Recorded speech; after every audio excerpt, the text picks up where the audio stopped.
Hello guys, welcome to science workshop. This is Kusum here. Guys, इस video में हम MSc zoology final year का जो पेपर फर्स्ट है हमारा बायोलॉजी ऑफ कॉर्डेट्स, उसके कुछ इंपॉर्टेंट क्वेश्चन के बारे में डिस्कशन करेंगे, जो कि 2023 का जो मई में एग्जाम अभी होने वाला है 17 मई को, उसके लिए इंपॉर्टेंट होने वाले हैं। ठीक है, ये हम देख रहे हैं पंडित दीनदयाल उपाध्याय शेखावाटी यूनिवर्सिटी सीकर का टाइम टेबल 2023 का है ये।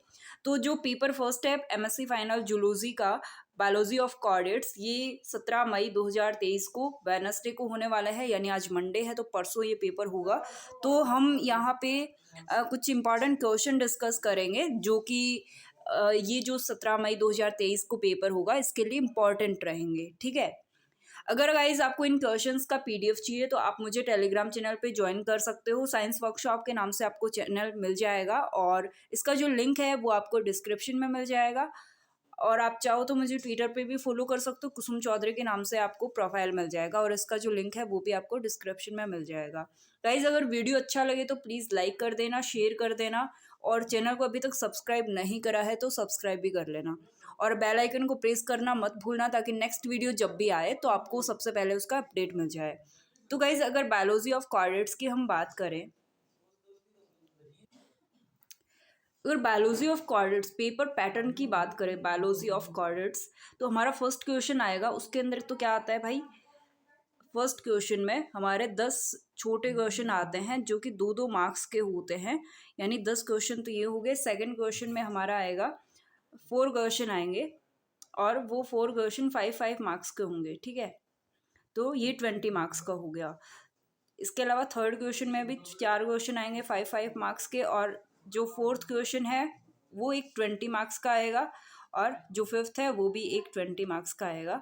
ठीक है, तो इस तरह से टोटल कितने क्वेश्चन हो गए भाई, 4-4-8, ये 2 क्वेश्चन फोर्थ एंड फिफ्थ वाले, और ये 10 यहाँ पे टॉपिक हो गए। तो कितना हो गया टोटल मिला के, 4-8-10, और ये 20 जो है वो टोटल मिला के टॉपिक हो जाते हैं।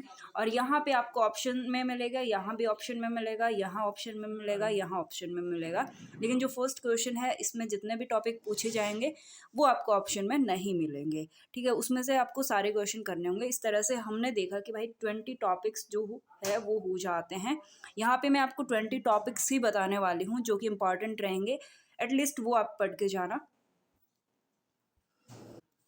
सो फर्स्ट क्वेश्चन जो है वो हमारा origin and outline structure of the chordates. Second जो क्वेश्चन है वो है न्यूटेनी। ये शॉर्ट क्वेश्चन में भी पूछा जा सकता है और 5 मार्क्स में भी पूछा जा सकता है। थर्ड जो क्वेश्चन है वो हमारा geological time scale and fossils.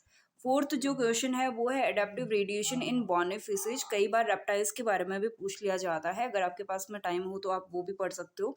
ये इंपॉर्टेंट क्वेश्चन जो कि बार बार रिपीट होता है, origin of flight and flight adaptation के बारे में। सिक्स जो क्वेश्चन है वो है मेटामॉर्फोसिस इन एम्फीबियंस। ये भी रिपीट होने वाले क्वेश्चन है। Types of regeneration and regenerative ability in chordates, ये 20 मार्क्स में भी पूछ लिया जाता है। And morphological and histological process in amphibian limb generation. Ninth जो हमारा क्वेश्चन है वो है इवोल्यूशन ऑफ विविपेरिटी। ये 5 मार्क्स में कई बार पूछ लिया जाता है। एंड 10th जो क्वेश्चन है वो है evolution of cleidoic egg and its physiological and morphological adaptation. तो ये हमारा फर्स्ट सेट था जिसमें हमने 10 क्वेश्चन जो है वो ऐड किए हैं, जो कि हमें इंपॉर्टेंट लगे और इस बार के एग्जाम के लिए।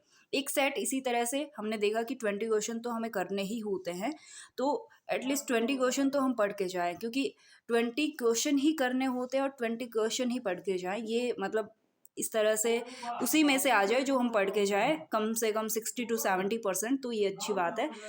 ये हम एक्सपेक्ट कर सकते हैं, और 100% श्योरली कुछ भी नहीं कहा जा सकता, क्योंकि वो एग्जामिनर के माइंड पे डिपेंड करता है। ये हम इस तरह से बताते हैं कि ये वे वाले जो क्वेश्चन है वो सबसे ज़्यादा रिपीट होते हैं, मैक्सिमम जो है वो एग्जाम्स में देखे जाते हैं। तो सेकंड जो सेट है उसमें हमारा फर्स्ट क्वेश्चन है origin, evolution and general characteristics of Agnatha. कई बार पूछ लिया जाता है। डिप्नोई के बारे में तो बहुत बार पूछा जाता है। इसके अलावा डायनासोर्स के बारे में कई बार 2 नंबर के क्वेश्चन में पूछ लिया जाता है। Origin and evolution of birds, ये 5 मार्क्स में भी पूछ लिया जाता है। प्रिमिटिव मैमल्स, प्रोटोथीरिया और मेटाथीरिया, ये भी क्वेश्चन रिपीट होता है कई बार। And development of eye, heart and alimentary canal with accessory organ, ये जो डेवलपमेंट वाला पोर्शन है, शायद 6th यूनिट है, इसमें 3 जो पॉइंट है उसमें से पक्का एक पॉइंट आता ही आता है, ठीक है। तो इसमें से मैंने यहाँ पे 2 पॉइंट ऐड किए हैं, एक तो डेवलपमेंट ऑफ आई हार्ट वाला, एलिमेंट्री कैनाल, और इसके अलावा एक और जो डेवलपमेंट ऑफ ब्रेन, वो भी पढ़ना है। तो 7th हमारा क्वेश्चन है development and types and physiology of placenta, ये भी रिपीटेड क्वेश्चन है। Development types and physiology of extraembryonic membrane, ये भी बहुत बार रिपीट होता है। Metamorphosis morphogenesis of the brain, जिसके अंदर न्यूरल क्रेस्ट सेल के बारे में भी पढ़ना है। और लास्ट है इवोल्यूशन ऑफ मैन, ये बहुत ज़्यादा रिपीट तो नहीं होता है, ये कभी कभी देखने को मिलता है, ठीक है। तो आप ये भी पढ़ लेना, और इसको रेप्टाइल्स के साथ में आप क्या कर सकते हो, रिप्लेस भी कर सकते हो कि इसकी जगह आप रेप्टाइल्स वाला भी पढ़ लो, क्योंकि इवोल्यूशन ऑफ मैन पिछले 5-6 साल में शायद 1-2 बार ही रिपीट हुआ होगा, ज़्यादा बार रिपीट ये होता नहीं है। तो गाइज ये 2 सेट मैंने बनाए थे, क्योंकि हमने देखा कि भाई 20 क्वेश्चन तो हमें करके ही आने होते हैं, ठीक है। अब 20 क्वेश्चन करके आने होते हैं, आते कितने हमारे पूरे पेपर में, क्योंकि ऑप्शन में अगर देखें तो हमारे पेपर में जैसे फर्स्ट वाला तो 10 क्वेश्चन ये तो अलग ही हो गए, ठीक है, और बाकी 10 क्वेश्चन और अलग से करने होते हैं, क्योंकि 4-4 पार्ट होते हैं ना, हमने देखा।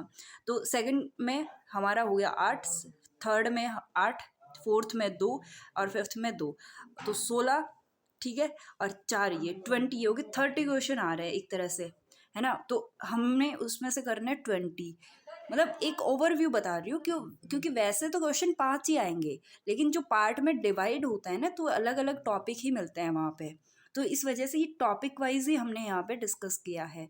तो दैट्स वाई हमें 20 करके आने हैं, यहाँ पे हमने भी 20 देखे, तो किसी को ये नहीं लगे कि भाई ऊपर ऊपर से 5 क्वेश्चन बता दो बहुत है, लेकिन 5 क्वेश्चन में पास नहीं हो सकते, ठीक है। तो ये 20 क्वेश्चन तो जितने करके आने होते हैं, तो 20 टॉपिक तो आपको पढ़ के जाने ही पड़ेंगे। सो गाइज उम्मीद करती हूँ ये वीडियो आपके लिए यूजफुल रहेगा। परसों जो पेपर है, पेपर होने के बाद में ये ज़रूर बताना इनमें से कितने क्वेश्चन पेपर में आए हैं, कमेंट बॉक्स में ये ज़रूर बता के जाना। और अगर इसमें से मैक्सिमम क्वेश्चन आते हैं तो हम जो सेकंड पेपर होगा एनवायरमेंटल बायोलॉजी एंड इथोलॉजी वाला, उसके इंपॉर्टेंट क्वेश्चन भी आपको बता देंगे, आपके साथ में डिस्कस कर लेंगे जो भी हमको इम्पॉर्टेंट लगेगा इस बार एग्जाम में आने के लिए, ठीक है। तो guys thank you for watching this video. अगर वीडियो अच्छा लगा तो please like share and subscribe कर देना। Thank you so much guys, मिलते हैं नेक्स्ट वीडियो में।